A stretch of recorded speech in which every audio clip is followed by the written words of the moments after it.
2025 की वह भयानक रात जब गुजरात के वीरावल में अरेबियन सी के किनारे खड़ा सोमनाथ मंदिर खतरे में था। मोहम्मद गजनी की सेना ने मंदिर पर तेजी से हमला किया, खजाना लूटा और शिवलिंग को तोड़ने की कोशिश की। अल बरूनी की किताब तारीख ए हिंद के मुताबिक उस समय मंदिर में हजारों भक्त थे और मोहम्मद गजनी ने सभी भक्तों को बेरहमी से मार डाला। वह रात इतनी भयावह थी कि पत्थर भी चीख उठे, लेकिन यह सिर्फ एक शुरुआत थी। सोमनाथ बार बार टूटा, लेकिन हर बार फिर से खड़ा हुआ, जैसे कोई दिव्य शक्ति इसकी रक्षा करती हो। क्या यह सिर्फ एक मंदिर है या इसमें कोई ऐसी ताकत छुपी है जो समय और तूफान दोनों को हरा देती है? क्यों सोमनाथ को भारत की आत्मा कहा जाता है और कैसे यह हजारों साल पुराना शिवलिंग आज भी अपनी चमक बरकरार रखता है? सोमनाथ मंदिर, जो भगवान शिव के 12 ज्योतिर्लिंगों में पहला माना जाता है, सिर्फ एक तीर्थ स्थल नहीं बल्कि रहस्यों का एक बड़ा खजाना है। कहते हैं यहाँ का शिवलिंग कभी हवा में तैरता था। क्या यह पुराने भारत की इंजीनियरिंग का अद्भुत नमूना था या कोई दिव्य शक्ति का राज? और वह स्यमंतक मणि जो महाभारत के मुताबिक भगवान कृष्ण से जुड़ी थी, क्या वह आज भी मंदिर के गर्भगृह में कहीं छुपी है? 2020 में जब IIT गांधीनगर के पुरातत्व विशेषज्ञों ने मंदिर के नीचे खुदाई की तो एक 3 मंजिला इमारत का पता चला। एक ऐसा ढांचा जो शायद हजारों साल पुराना है। यह किसका रहस्य है? क्या यह रावण के समय का है या कोई और पुराना सीक्रेट? और वह बाण स्तंभ जो 6ठी सदी के शिलालेख के साथ कहता है कि यहां से अंटार्कटिका तक कोई जमीन नहीं आती। ये बात आज आधुनिक विज्ञान भी मानता है, लेकिन उस समय के लोगों को यह ज्ञान कैसे मिला जब न सैटेलाइट थे न ही नक्शे? सोमनाथ की कहानी सिर्फ हमलों और तूफान की नहीं बल्कि पौराणिक कथाओं से भी जुड़ी है। स्कंद पुराण कहता है कि यह मंदिर चंद्रदेव ने बनाया जब उन्होंने दक्ष के श्राप से मुक्ति पाने के लिए यहाँ शिव जी की तपस्या की। यह वह स्थल है जहाँ त्रिवेणी संगम, कपिला, हिरण और सरस्वती नदियों का मिलन होता है। कहते हैं सतयुग में चंद्रदेव ने इसे सोने से बनाया, त्रेता युग में रावण ने चांदी से और द्वापर युग में भगवान कृष्ण ने चंदन की लकड़ी से। लेकिन क्या यह सिर्फ कथाएं हैं या इनमें कोई सच्चाई छुपी है? और अगर यह सच है तो वह सोने चांदी के मंदिर कहाँ गए? और दोस्तों, सोमनाथ के आसपास बहती गोमती नदी का एक अजीब रहस्य है। हर रोज सुबह इसका पानी बढ़ता है और रात को घट जाता है। वैज्ञानिक इसे समझ नहीं पाए, लेकिन स्थानीय लोग कहते हैं यह शिव की माया है और वह अरेबियन सी जो हजारों साल से मंदिर के पास बहता है, उसने कभी इसे नुकसान नहीं पहुंचाया। कई तूफान आए, समुद्र के उफनते पानी ने दुनिया के कई हिस्सों को तबाह किया, लेकिन सोमनाथ अपनी जगह पर अडिग रहा। क्या यह सिर्फ संयोग है या प्रकृति खुद इस मंदिर की रक्षा करती है? यह मंदिर सिर्फ एक धार्मिक स्थल नहीं बल्कि भारत के उस सनातन जीवन का प्रतीक है जो हर संकट के बाद फिर से उभरता है। कहते हैं इस मंदिर पर 17 बार हमले हुए, लेकिन हर बार यह और भी शानदार रूप में उभरा। क्या इसकी नींव में कोई ऐसा मंत्र छुपा है जो इसे अमर बनाता है? आज भी हर साल लाखों भक्त यहाँ अपनी मनोकामना लेकर आते हैं और कहते हैं कि सोमनाथ के दर्शन से हर पाप धुल जाता है। तो दोस्तों, क्या आप तैयार हैं इस रहस्यमयी यात्रा के लिए? यह कहानी सिर्फ एक मंदिर की नहीं बल्कि उस आस्था की है जो हजारों साल से चलती आ रही है। इस सफर में हम खोलेंगे सोमनाथ के वह राज जो आपके होश उड़ा देंगे। क्या यह मंदिर सच में चंद्रदेव ने बनाया? क्या स्यमंतक मणि आज भी यहाँ है?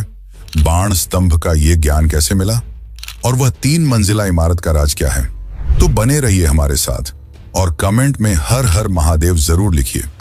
अगर यह कहानी आपको पसंद आ रही है तो वीडियो को लाइक करें और चैनल को सब्सक्राइब करना ना भूलें। चलिए शुरू करते हैं सोमनाथ मंदिर के इस अद्भुत और रहस्य से भरे सफर को।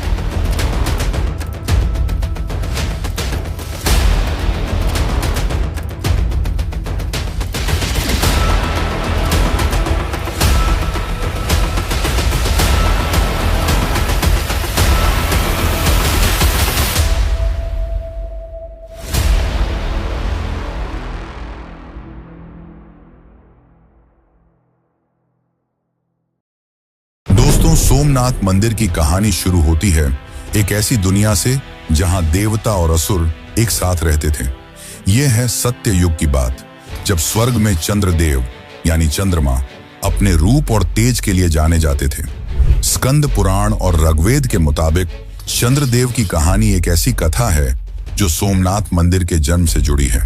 तो चलिए इस पौराणिक सफर पे चलते हैं और जानते हैं कि कैसे यह मंदिर बना भारत का पहला ज्योतिर्लिंग। चंद्रदेव एक सुंदर और तेजोमयी देवता थे जिन्होंने राजा दक्ष की 27 कन्याओं से विवाह किया था। इनमें से एक थी रोहिणी, जो अपने रूप और मनमोहक स्वभाव के लिए सबसे अलग थी। चंद्रदेव का दिल रोहिणी पे ऐसे लगा कि वह अपना ज्यादातर समय उसी के साथ बिताने लगे। बाकी 26 कन्याओं को यह बात बिल्कुल पसंद नहीं आई। उन्होंने अपनी दुख की बात अपने पिता दक्ष के सामने रखी। दक्ष को यह सुन के गुस्सा आया और उन्होंने चंद्रदेव को एक भयानक श्राप दे दिया। कहते हैं कि दक्ष का श्राप इतना प्रचंड था कि चंद्र का तेज और रूप धीरे धीरे खत्म होने लगा। उनका शरीर कमजोर होने लगा और उनका सुंदर चेहरा मुरझा गया। क्या यह श्राप चंद्रदेव को हमेशा के लिए खत्म कर देता, या कोई ऐसी शक्ति थी जो उन्हें बचा सकती थी? बिल्कुल बेबस और दुख में डूबे चंद्रदेव ने देवताओं के देवता ब्रह्मा जी से मदद मांगी। ब्रह्मा जी ने उन्हें एक रास्ता दिखाया। जाओ, धरती पर प्रभास पाटन के उस पवित्र स्थल पर जाओ जहां त्रिवेणी संगम है। वहां भगवान शिव की तपस्या करो। त्रिवेणी संगम यानी कपिला, हिरण और सरस्वती नदियों का वह पवित्र मिलन जो गुजरात के सौराष्ट्र में सोमनाथ के पास आज भी बहता है। कहते हैं यह संगम न सिर्फ धार्मिक रूप से पवित्र है, बल्कि इसका जियोग्राफिकल महत्व भी है, क्योंकि यह 3 नदियों का पानी यहाँ एक साथ मिलता है और यह स्थान आस्था का केंद्र बना। लेकिन सवाल यह है, क्या चंद्रदेव की तपस्या सच में शिवजी को खुश कर पाई? चंद्रदेव ने प्रभास पाटन में एक शिवलिंग स्थापित किया और दिन रात कठिन तपस्या शुरू की। उनकी भक्ति इतनी गहरी थी कि खुद भगवान शिव उनके सामने प्रकट हुए। शिवजी ने चंद्रदेव से कहा, तुम्हारी भक्ति ने मुझे प्रसन्न किया है, मैं तुम्हें दक्ष के श्राप से मुक्ति दूंगा। लेकिन दक्ष का श्राप इतना मजबूत था कि पूरी तरह खत्म नहीं हो सकता था।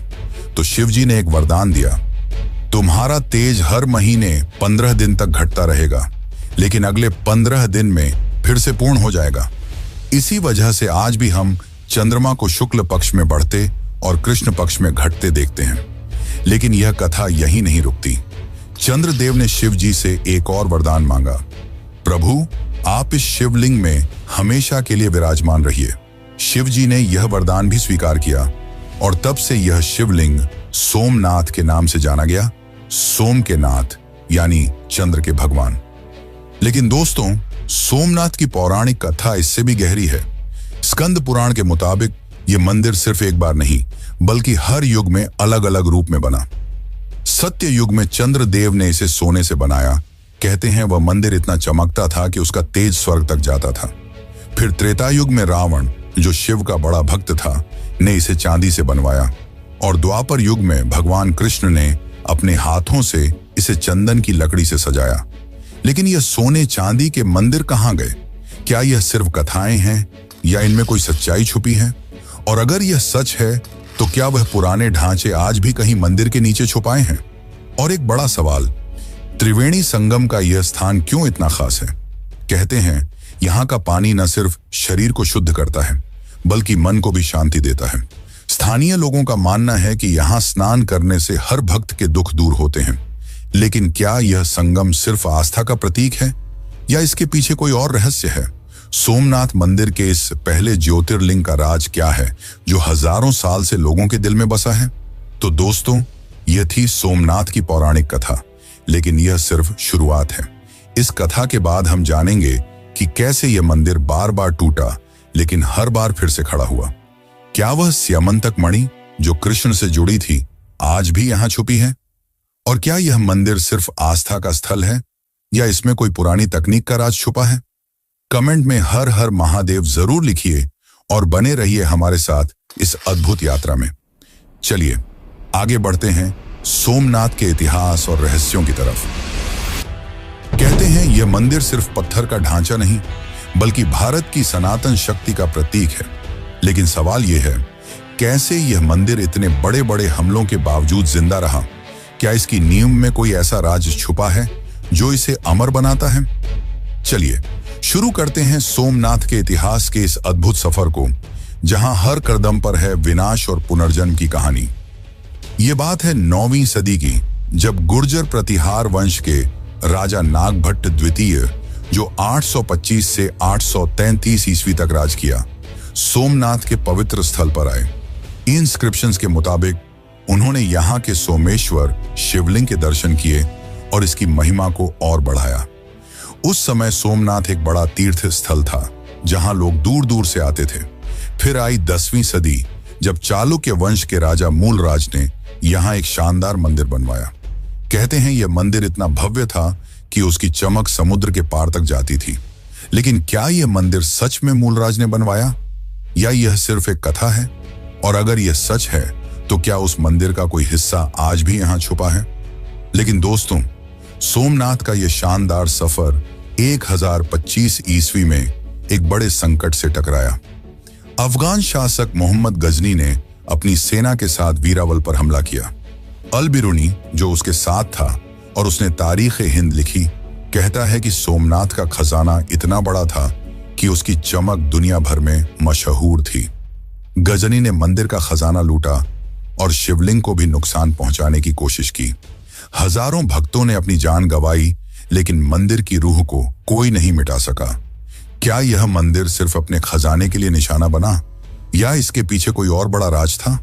फिर आया 1299 ईस्वी का वह समय, जब दिल्ली सल्तनत के अलाउद्दीन खिलजी के सिपाही उलूग खान के लीडरशिप में सोमनाथ पर दोबारा हमला किया। इस बार भी मंदिर का खजाना लूटा गया और उसकी भव्यता को नुकसान पहुंचा। लेकिन एक नायक उभरा, जालौर का वीरमदेव, जिन्होंने खिलजी की सेना के खिलाफ लड़ाई लड़ी और कुछ खजाने को वापस लेने की कोशिश की। कहते हैं वीरमदेव की हिम्मत ने मंदिर की रूह को जिंदा रखा। लेकिन क्या वह खजाना कभी पूरा वापस आया? सोमनाथ का यह विनाश यहीं नहीं रुका। 1395 ईस्वी में जफर खान ने, जो गुजरात का गवर्नर था, मंदिर पर फिर से हमला किया। फिर 1451 ईस्वी में महमूद बेगड़ा ने इसे निशाना बनाया। और सबसे बड़ा संकट आया 17वीं सदी में, जब मुगल शासक औरंगजेब ने 1665 और 1206 में मंदिर को पूरा वीरान कर दिया। कहते हैं उस समय मंदिर के पत्थर भी टूट चुके थे और भक्त दूर दूर तक बिखर गए। लेकिन सवाल यह है, इतने बड़े हमलों के बावजूद सोमनाथ का नाम क्यों जिंदा रहा? क्या यह मंदिर सिर्फ एक स्थल था, या इसमें कोई ऐसी शक्ति थी जो हर बार इसे जिंदा करती थी? लेकिन दोस्तों, सोमनाथ की कहानी सिर्फ विनाश की नहीं, बल्कि पुनर्जन्म की भी है। 12वीं सदी में 1143 से 1162 ईस्वी तक चालुक्य राजा कुमारपाल ने एक मजबूत पत्थर का मंदिर बनवाया, जो सोमनाथ की रूह को फिर से जगा गया। फिर 14वीं सदी में 1308 से 1371 ईस्वी तक चूड़ासमा वंश के राजाओं महिपाल और ठेंगरा ने मंदिर के लिए अपना योगदान दिया। कहते हैं उन्होंने मंदिर की सेवा की और भक्तों को फिर से एकत्रित किया।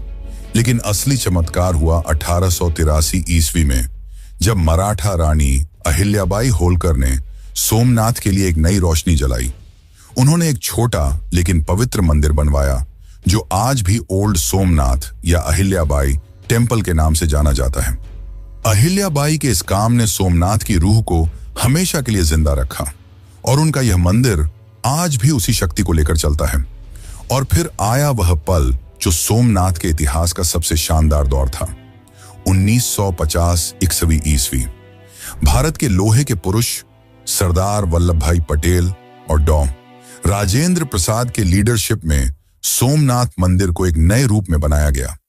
11 मई 1951 को जब यह मंदिर दोबारा खुला, तो लाखों लोगों ने हर हर महादेव के नारे लगाए।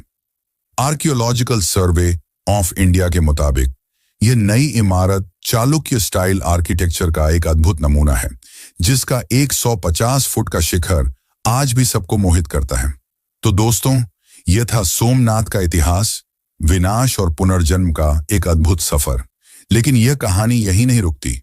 आगे हम जानेंगे कि कैसे यह मंदिर रहस्यों का खजाना बना। क्या वह शिवलिंग सच में हवा में तैरता था, और क्या स्यमंतक मणि आज भी यहाँ छुपी है? तो बने रहिए हमारे साथ इस यात्रा में, क्योंकि सोमनाथ के राज अभी बाकी हैं। सोमनाथ मंदिर सिर्फ आस्था और इतिहास का गवाह ही नहीं, बल्कि रहस्यों का एक ऐसा खजाना है जो दिल और दिमाग दोनों को हैरान करता है। स्कंद पुराण के एक श्लोक में कहा गया है, सोमनाथो ज्योतिर्लिंगम सर्व पाप विनाशनम, यानी सोमनाथ का ज्योतिर्लिंग हर पाप को नष्ट कर देता है। लेकिन इस मंदिर के गर्भगृह में छुपा है एक ऐसा राज जो हजारों साल से उलझा हुआ है। क्या यह मंदिर सिर्फ पत्थर का ढांचा है, या इसमें कोई ऐसी शक्ति छुपी है जो साइंस भी समझ नहीं पाई? क्या यहाँ का शिवलिंग सच में हवा में तैरता था? और क्या वो स्यमंतक मणि जो दुनिया का सबसे बड़ा खजाना कही जाती थी, आज भी यहाँ कहीं छुपी है? चलिए खोलते हैं सोमनाथ के इन अद्भुत रहस्यों के दरवाजे और देखते हैं कि ये हमें कहां ले जाते हैं। सबसे पहला रहस्य, सोमनाथ का वो शिवलिंग जो कहते हैं कभी हवा में तैरता था। स्कंद पुराण और लोक कथाओं के मुताबिक यह शिवलिंग इतना पवित्र था कि यह जमीन को छुए बिना मंदिर के गर्भगृह में तैरता रहा। 1017 ईस्वी में जब अफगान विद्वान अल बिरूनी सोमनाथ आया तो उसने अपनी किताब तारीख-ए-हिंद में लिखा कि यह कोई चमत्कार नहीं बल्कि मैग्नेटिक पत्थरों का कमाल था। कहते हैं मंदिर के नीचे और ऊपर ऐसे पत्थर रखे गए थे जो शिवलिंग को हवा में रखते थे। लेकिन सवाल यह है, क्या यह सच में पुराने भारत की इंजीनियरिंग का चमत्कार था या कोई दिव्य शक्ति का राज? और अगर यह मैग्नेटिक पत्थर थे तो वो आज कहां गए? क्या 1025 में महमूद गजनी के हमले के दौरान वो पत्थर भी लूट लिए गए, या वो आज भी मंदिर के नीचे कहीं छुपे हुए हैं? अब बात करते हैं एक और बड़े रहस्य की, स्यमंतक मणि। महाभारत के मुताबिक यह एक ऐसी मणि थी जो भगवान कृष्ण से जुड़ी थी। कहते हैं यह मणि इतनी शक्तिशाली थी कि वह अपने आसपास धन दौलत और ऊर्जा फैलाती थी। पुराणों में कहा गया है कि स्यमंतक मणि को सोमनाथ के शिवलिंग के अंदर छुपाया गया था ताकि कोई इसे चुरा न सके।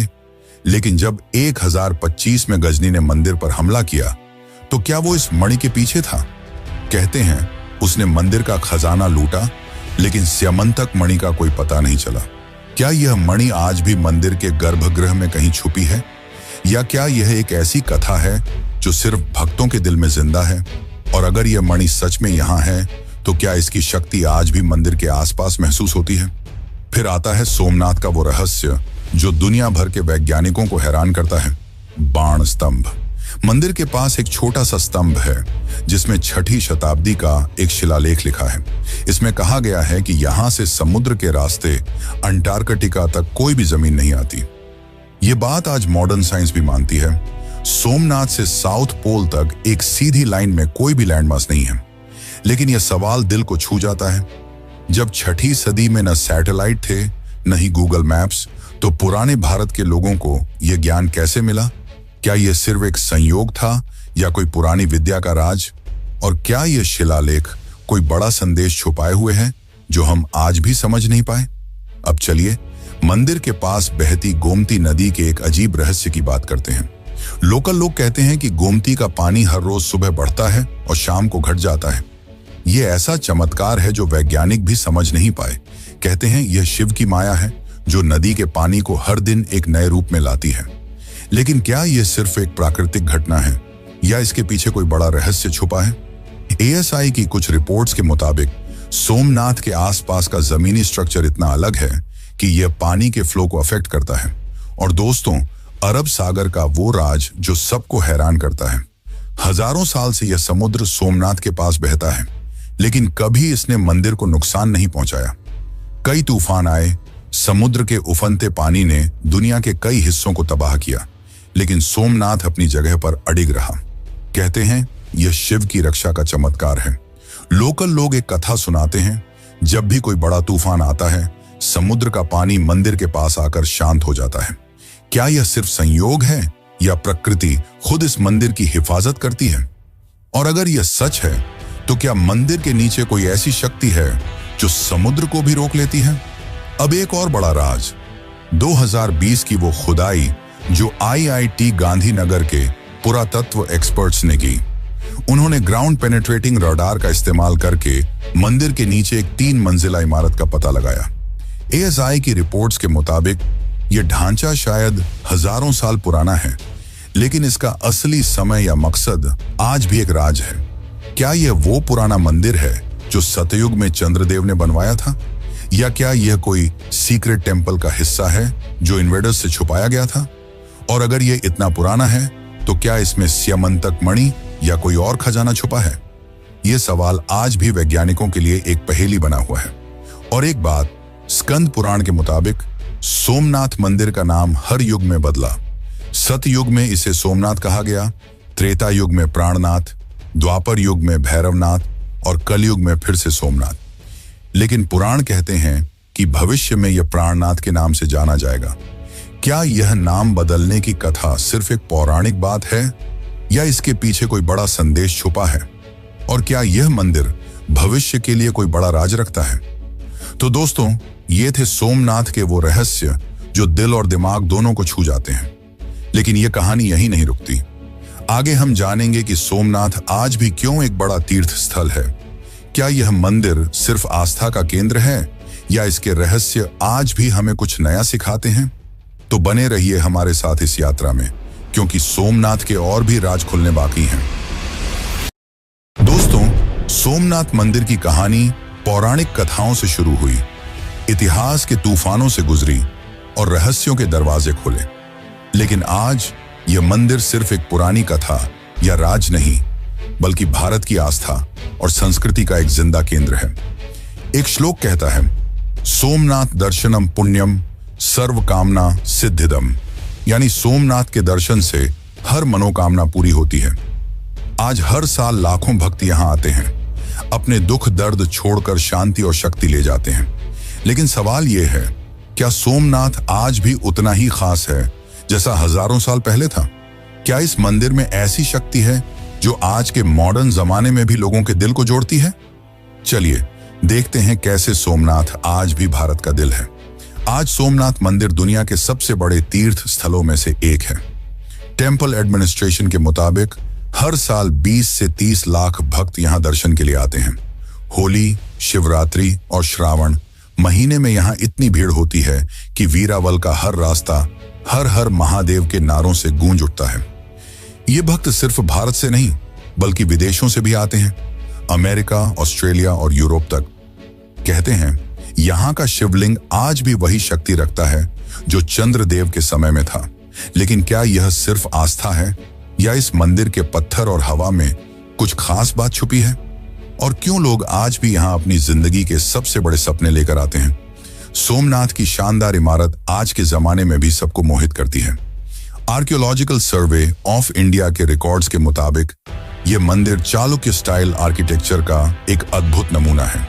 इसके 150 फुट ऊंचे शिखर पर 10 टन का कलश है जो सूरज की रोशनी में चमकता है, और मंदिर के ऊपर 27 फुट लंबा एक ध्वज है जो हर 6 महीने में बदला जाता है, एक बड़े समारोह के साथ। यह शिखर और ध्वज न सिर्फ मंदिर की सुंदरता बढ़ाते हैं, बल्कि इसकी सनातन शक्ति को भी दिखाते हैं। कहते हैं इस शिखर के नीचे खड़े होने से एक अलग सी शांति मिलती है। लेकिन क्या यह शिखर सिर्फ एक डिजाइन है, या इसमें कोई पुराना मंत्र छुपा है जो आज भी काम करता है? सोमनाथ सिर्फ भक्तों के लिए ही नहीं, बल्कि वीरावल के लोकल लोगों के लिए भी एक जीवन रेखा है। गुजरात टूरिज्म डिपार्टमेंट के डेटा के मुताबिक सोमनाथ मंदिर की वजह से हर साल वीरावल में करोड़ों का टूरिज्म बिजनेस होता है। यहाँ के होटल, दुकानें और ट्रांसपोर्ट सब इस मंदिर के कारण चलते हैं। लोकल लोग कहते हैं कि सोमनाथ उनका घर चलाता है, उनकी रोजी रोटी देता है। लेकिन इसके साथ ही एक और बात है, मंदिर के आसपास का बाजार न सिर्फ व्यापार का केंद्र है, बल्कि संस्कृति का भी प्रतीक है। यहाँ के छोटे दुकानों में मिलने वाले शिवलिंग, रुद्राक्ष और प्रसाद लोगों के दिल में आस्था जगाते हैं। लेकिन सवाल यह है, क्या यह मंदिर सिर्फ इकोनॉमी के लिए है, या यह वीरावल के लोगों की रूह में बसा है? सोमनाथ की कहानी में एक और गहरा राज छुपा है जो चंद्रदेव से शुरू हुई थी। वो कथा दक्ष और उनकी पुत्री सती से जुड़ी है। सती का शिव जी से प्रेम, उनका बलिदान और फिर शिव जी का वैराग्य। ये कथा सोमनाथ के ज्योतिर्लिंग से एक गहरा संबंध रखती है, क्योंकि शिव जी की शक्ति यहाँ हर पल महसूस होती है। अगर आप इस कथा को और गहराई से जानना चाहते हैं तो हमारी सती कथा वाली वीडियो जरूर देखें। एक ऐसी कहानी जो आपके दिल को छू जाएगी और शिव सती के प्रेम को एक नए रूप में दिखाएगी। लिंक डिस्क्रिप्शन में है, तो अभी जाकर देखो और उस रहस्य को खोलो।